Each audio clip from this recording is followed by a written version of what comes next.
Hey, are you there? Can we talk about something important, something that's been lurking in the shadows, unseen yet deeply felt by many of us?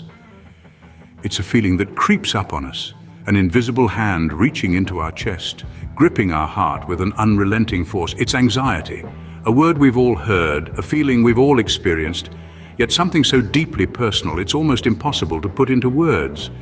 The last century saw the rise of a silent enemy, depression. An invisible battle waged in the minds of many, often tied to past experiences, to attachments we couldn't let go of, to memories that held us captive. But as we've learned to fight back, to form connections and reach out, a new foe has emerged from the shadows. Anxiety, they call it, the evil of this century. But where depression was a battle with the past, anxiety is a war against the future. It's the fear of the unknown, the dread of uncertainty, the overwhelming concern about what lies ahead.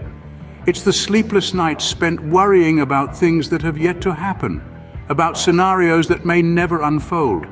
While we were encouraged to socialize more as a form of fighting back against depression, the weapon against anxiety lies in the contrary.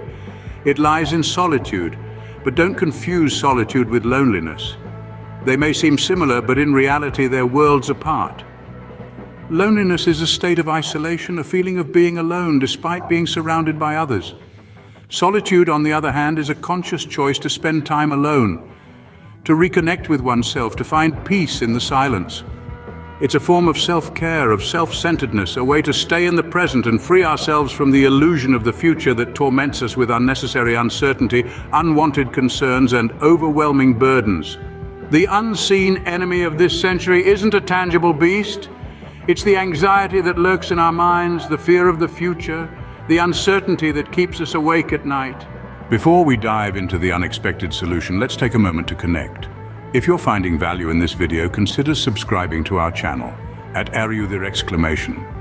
Your support helps us continue to create content that touches on the issues we often shy away from discussing, like anxiety.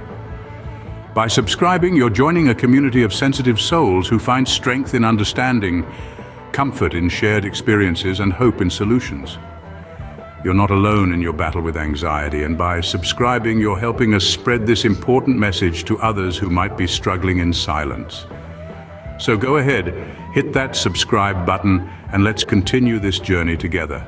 Now imagine a weapon to fight this unseen enemy. Not a pill, not a therapy session, but something within your reach. Solitude. Solitude.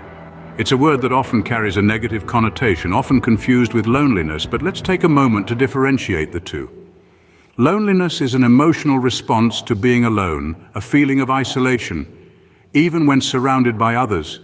It's a feeling of disconnect, a yearning for connection. On the other hand, solitude is a chosen state of being alone. Not a response, but a decision, a conscious choice to spend time with oneself.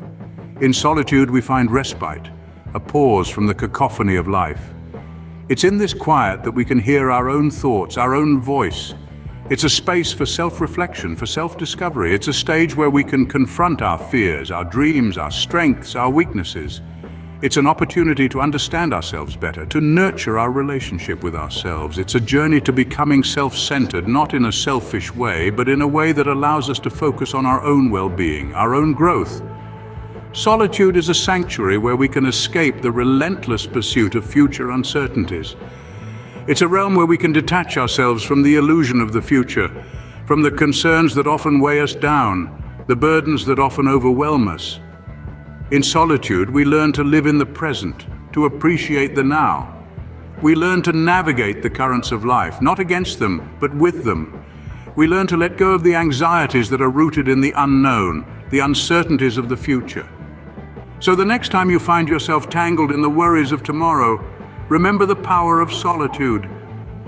Remember that it's okay to take a step back, to retreat into your own company, to embrace the silence. Because it's in this silence that you'll find your strength, your peace, your clarity. Solitude is a state of self-discovery, a state of being present, a state of peace.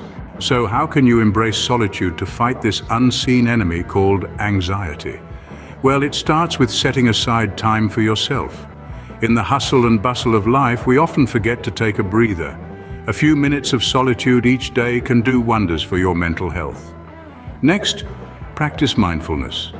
This is a form of meditation where you focus on being intensely aware of what you're sensing and feeling in the moment, without interpretation or judgment. This can help you stay grounded in the present moment rather than worrying about the future. Remember, solitude isn't about isolation. It's about finding peace within. It's about achieving self-centeredness, being comfortable in your own company, and freeing yourself from the illusion of the future. It's about letting go of unnecessary uncertainties, unwanted concerns, and overwhelming burdens. Embrace solitude. Find your peace within. The present moment is all we have. Let's not let the unseen enemy rob us of it. Please help upbringing messages like this one reach other sensitive souls in this world by subscribing to our Are You There channel. We won't give up on trying to make this world a less painful place for them, and we hope we can count on you to do that.